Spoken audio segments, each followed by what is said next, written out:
มะขามหวานเด้นี่เนาะไอ้เถิดปัดเตอเฮ็ดกินชูพัวกินสิต้มหยังก็เอ้ยใบเดี๋ยวนี้นะเล่าให้ฟังหน่อยกว่าจากหูจักเด้เนาะไอ้เถิดหลังไพ่ลูกระวังเดี๋ยวมันเต้นใส่กระเป๋าท่านเขาแล้ว บ่ยังได้เถียงนี่เนาะ ไวเช่นนี้ฮะ ถ้าเบิ่งแต่เฮาฮะ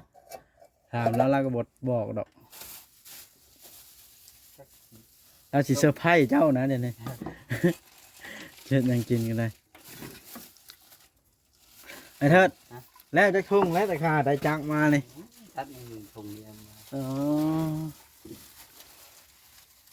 ทำสิตัดบาทเนี่ยเนาะสมกับเจ้าอยากได้หรือจักบ่ได้ส่อบ่ได้ตายเถื่อปะตื่นมาติดระเบิ่มเลยอ๋อ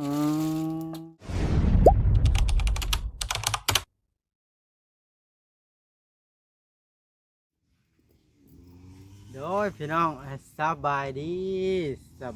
พ่อแม่พี่น้อง FC ที่เคารพและหักแพงเบิดสู่คู่สู่คนพี่น้องเอ้ยเบิดสู่หม่องสู่บอนน้ำกันเด้อเนาะเปิดภาพขึ้นมานี่ก็มาเยี่ยมยามไอ้เทิดสาวใบพี่น้องเอ้ยได้ยินแต่เสียงจักรฉะนั้นปั้นเพิ่นอยู่แคมทางพอดีมาวัดก็จอดรถไว้อันนี่เด้นอกรั้วนี่ละเพิ่นก็ตัดเข้ารับจ้างพี่น้องนะเป็นตัดเข่ารับจ้างถามมันนั่นปยมผู้เพิ่นอยู่น้ำแหละเพิ่นว่าตัดเข่ารับจ้างแคมทางแล้วเพิ่นว่าไปบ่นั้นบ่นั้นแวะเบิ่งรถเพิ่นว่าก็เลยมาแวะเบิ่งเทนอีหลี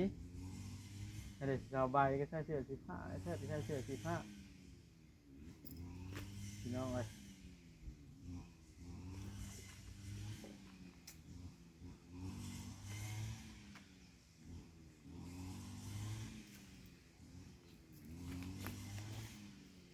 น้ำก่อนนั่นนึง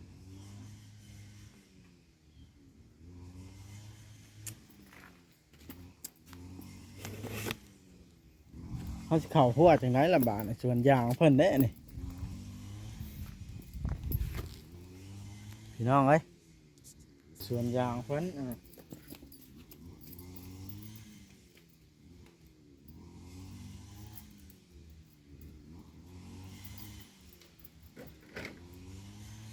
เข้าไปเบิ้งพี่น้องเลยโอ้เข้าคั่วพอได้ต้องเอาอันนี้เข้าก่อน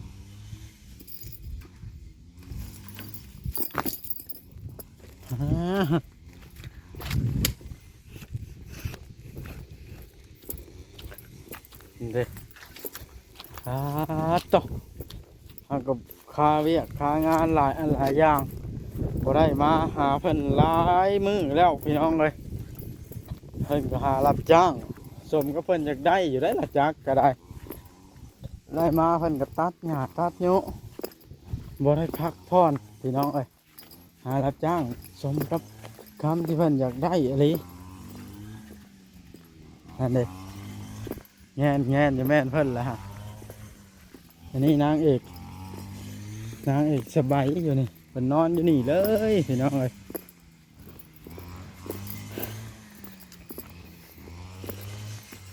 นางเอกฮอลลีวูดเฮาโอ้บ่ได้เห็นเดิงงามขึ้นหน้าขาวเป็นแว่นเยอะเลยนางเอกซ่องเฮาเฮ็ดหน้าขาวเป็นแว่นเยอะได้ยังอันนี้ว้าจะแต่งตัวแบบใดคุมื้อนี่สบายดีเอ้ยสบายดีนะกว่าไปนั่งน้ำผัวเจ้าคุณเอาไปได้ยังในทงนี่สายเบิ่งแน่มีช่าง น้องเบิ่งแน่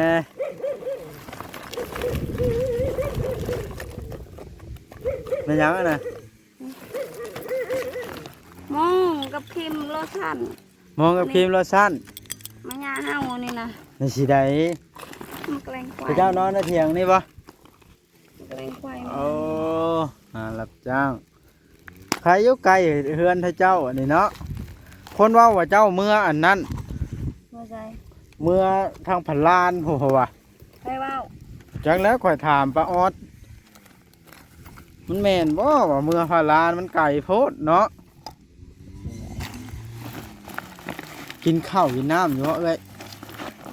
พี่จ้อยแท้นี่ได้เสื้อมาได้ใช้สีนี้นะ ก็จะซื้อให้ โอ้กระเจ้าเอาให้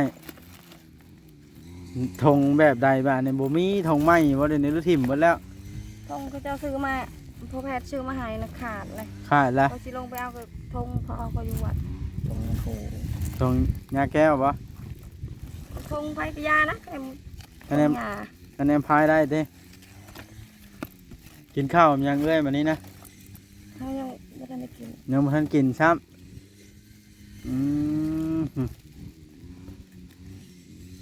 สร้างว่าแท้นี่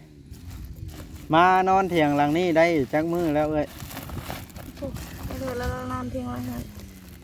เที่ยงเราก็อยู่ ค่อยก็เห็นอันนั้น อันเจ้าอันไปอันเลาะซื้ออย่างกับไอ้น้อยวานนี่หรือมือใด ไปไทยช่วยไปอันนั้น ฮะ ช่วยไปไทยกี่ซี ไปขายกี่ซี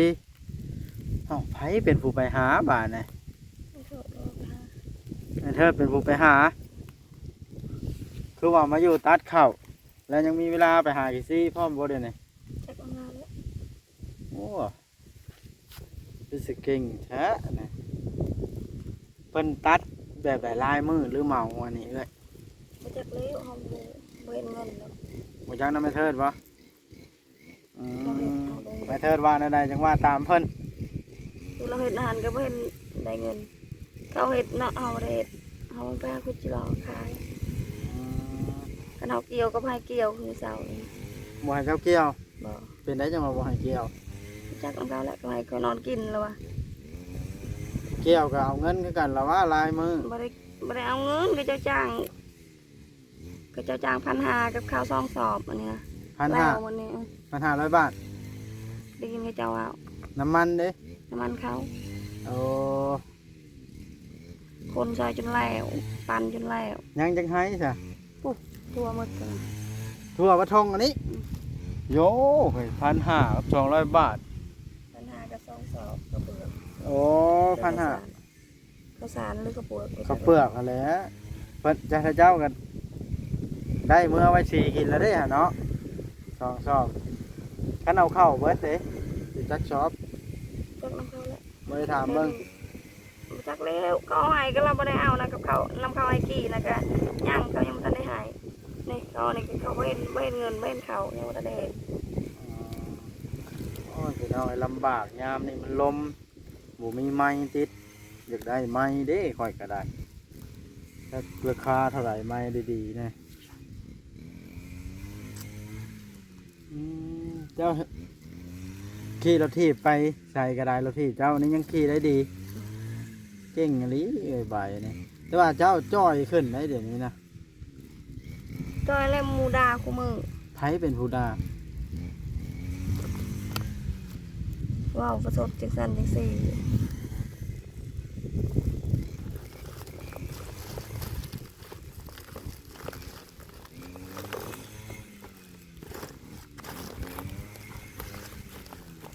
ถุงเจ้าบ่มีแล้วเอาโซ่เฮ็ดถุงบาทนี่เนาะเออดีแล้วผัวไปใส่ไปอยู่หันผัวเฮาเนาะมันต้องไปยามไว้ย่านเราไปเล่นผู้สาวปะไปอยากอยู่น้ำผัวเชื่อ มันสิอยู่ยังเขาก็เอาไปเฮา ๆ เพื่อนเด้อเมื่อจอบจักเทื่อแล้ว เมื่อวานนี่เลย เมื่อวานนี้ไอ้น้อยพาเมื่อปะ บอกเป็นมือคนเดียวครับ ขี่รถถีบเมื่อเป็นได้พักนะ งามอยู่ เขียวคักอ๋อตัวพี่น้องเอาไปแล้วขี่รถถีบที่ไปใช้สบายเนี่ยขึ้นเทียง ภาษาอะไร ขึ้นเทียง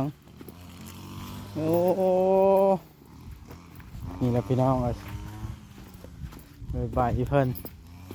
เอ้าเปนี่คอยเห็นคือแต่เจ้าออกมาน้ำบอกเปไอ้กี้บอกนี่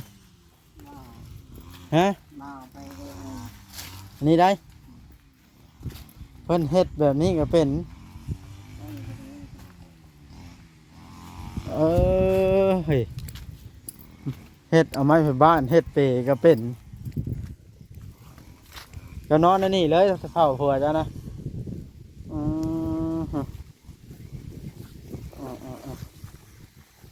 มันได้เที่ยงต้มหยังจ้ะนะบ่เนาะทานหลายแท้เนี่ยเที่ยงได้เพิ่นพักนอนตัดข้าวกะแล้วทงพี่น้องเอ้ยนี่แล้วทงนี้เพิ่นสิให้ข้าวสารข้าวอันเปลือกสิดอกบ่แม่นข้าวสารดอกข้าวเปลือก2ซอกก็เหมือน1,500 บาทจนปั้นแล้วเพิ่นว่า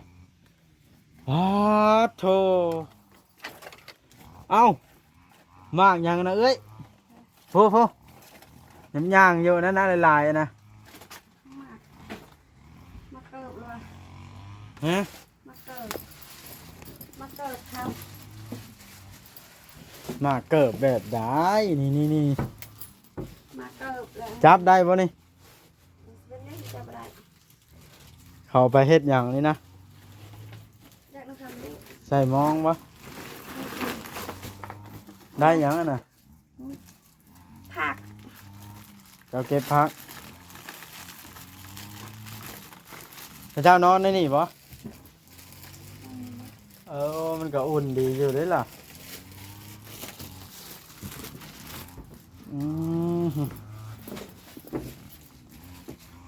พี่น้องเอ้ยคักแล้วเลยไปหากมาเห็นมานี่บ่ได้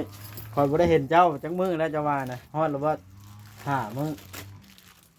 10แล้วเนาะเดี๋ยวพ่อคอยเริ่มโชว์พ่อคอยตายแล้วได้ใบเอ้ย บ่ ที่เจ้าว่าเป็นโรคตับรอถ่าตายแล้วตายอีหลี ในคนเป็นโรคตับเนาะใครจะปัวดีเขาป่วยจะปัวดีนะไม่มาดี ว่าไปซื้อพวกว่าปูโรคตับดีเนาะ เสร็จแล้วได้ตายกันคือพอเอากันยังตายกัน หมูจักในเฮ็ดแล้วคอยก็ได้ ตายแล้วเขาก็ได้ไปเกิดใหม่เลย ได้แต่ให้แล้วมันถึงหมูจักในเฮ็ดเถิดให้แล้วก็บ่คืนมาเนาะเบิดน้ำตาแล้วละ เอาให้นักได้เอานะพ่อแม่ก็บ่มีพี่น้องก็บ่มี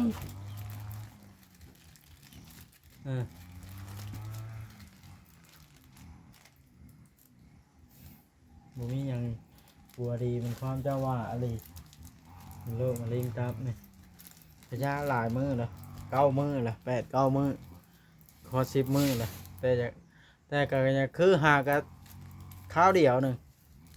ยังที่ป้าเขาอีกยังบ่ทันได้ตายนะ ประมาณนี้ยังเนาะเรา ยังเซย มันมีคนไปทรมานแล้วว่าแม่นพ่อคอยเราว่าไปทรมานนะพ่อก็ได้อยู่ในโตประวอนนะ เราแข็งแรงดีเรา จากมือได้แล้วเราเสียเอ็ดนะแข็งแรงดีค่ะผู้เจ็บ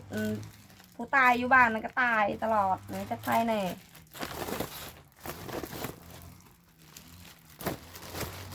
แม่เราอยู่ผีนั่นแข็งแรงอยู่พุ่นนั่นตีมันบอกแข็งแรงนะ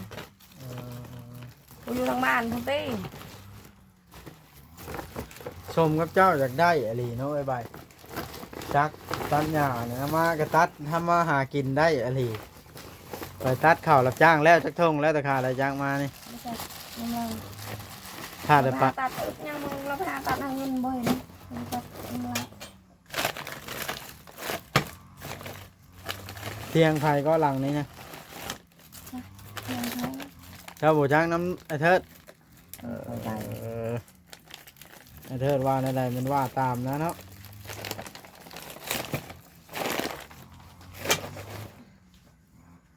ถ้าจิตามแจ้วกินชมว่านะหรือพายตามคอยเรียวเห็นมะขามน้ำลายแตกกับโคกอันนี้ได้มักทั่วกับมักทั่วปีกับบุจักนี่หรือมักทั่วซื้อเอาปะ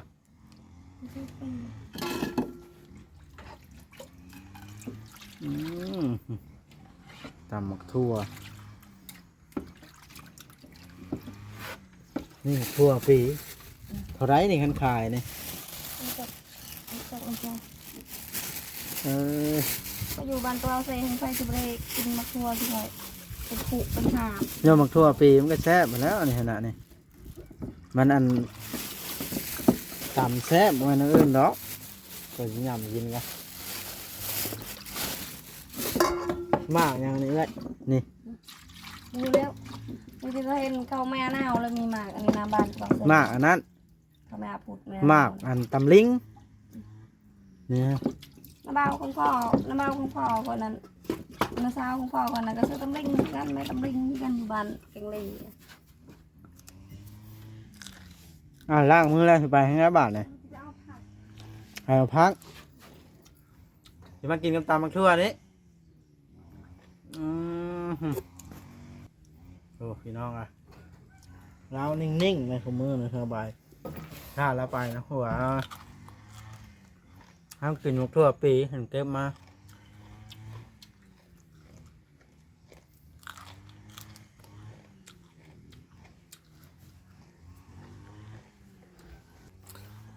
โถ่พี่น้องเลยมาเห็นแบบนี้ก็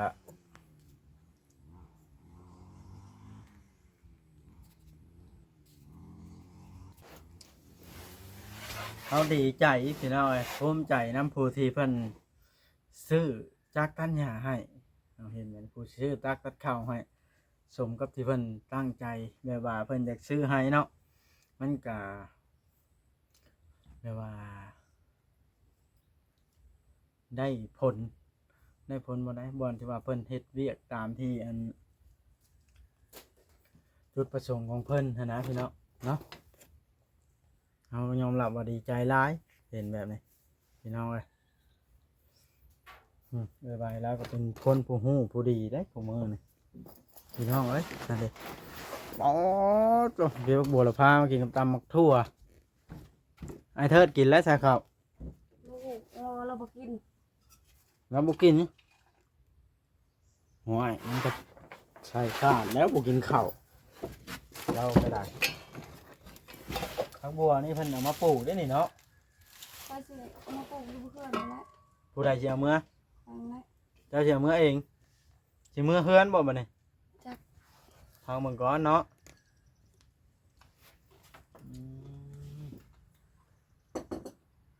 ห้องไอ้เทิดมากินข้าวหน่อยกว่าจนแล้วไอ้เทิดมากินข้าวเด้อ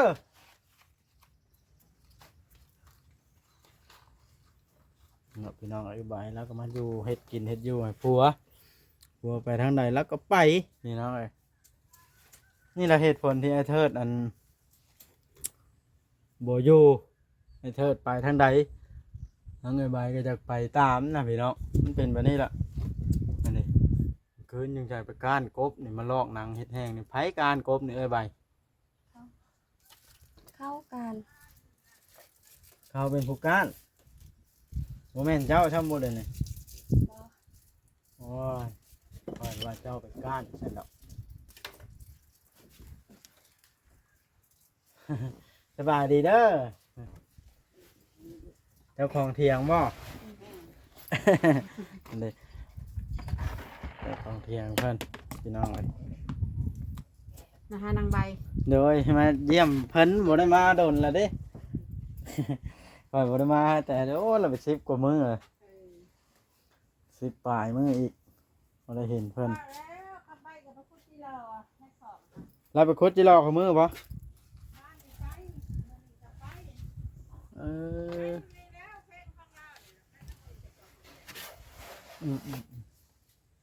ไปอีก มาก็ดูได้ล่ะพี่น้องเอ้ยสบายก็ได้ เอาบ่หาแล้วไปสิให้เฮากินพอเงินน้ำพัวก็เห็นว่าสิได้ เจ้าคุดจิรอขายเอง ก็ให้หากินเองก็หากินเองนะเงิน แล้วเจ้าด่างไผสิเฮ็ดหยังแท้นี่คือบ่ได้มีแนวจี้ข่อยเบิ่งนะ นี่ นี่สิปิ้งโกมแห้งนี่บ่ จะเป็นปลาแห้ง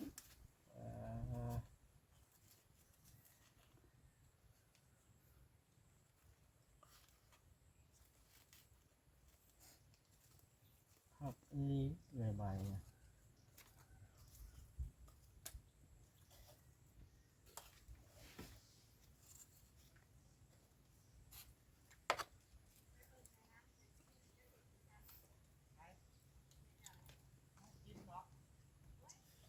เนี่ยเทิดกันรับขึ้นมาแล้ว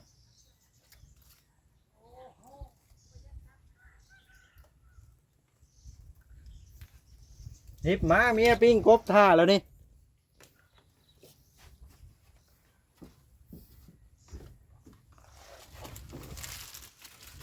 หินมาหินมา ร้อยเป็นกินอาหาร เวลาสิปิ้งกบท่าเจ้าแล้วถามมันอยู่กินนี่ เอาเครื่องมาเลย เอาเคียงมาเราบอกนะ ฮะ คียงมาว่าอยู่ใช้เคียง เด้นานเคียง อืม นั่งก็ได้นะมึงพี่ก็ได้นะกบฮะ ข้อยบ่ได้อยากเป็นกบข้อยบ่ได้กินกบข้อยกะลำกบ เด็กไม่ใส่ กินกบแล้วจังได๋ข้อยสิเป็นแซงข้อยไป กบยาวบ่ลองหนังนี่ แซงออกใน เราลอง ในนี่ในควันนี่ใต้อะไรในจอมควัน เป๊ก ว้าวในแคลในกัน เอาให้เคียงเคียงนะ แซงก็ออกเลยในจอมควันเราได้ มีแนวแหละเราก็ได้ ตายหล่นกินได้เนาะ เป็นอะไรไอ้เทิดบ่ได้เห็นโดนในชาติชุดแบบนี้เลยตัดเข้านะป้าดแต่บ่คายบ่คายกับลึงแล้วเนาะ เคย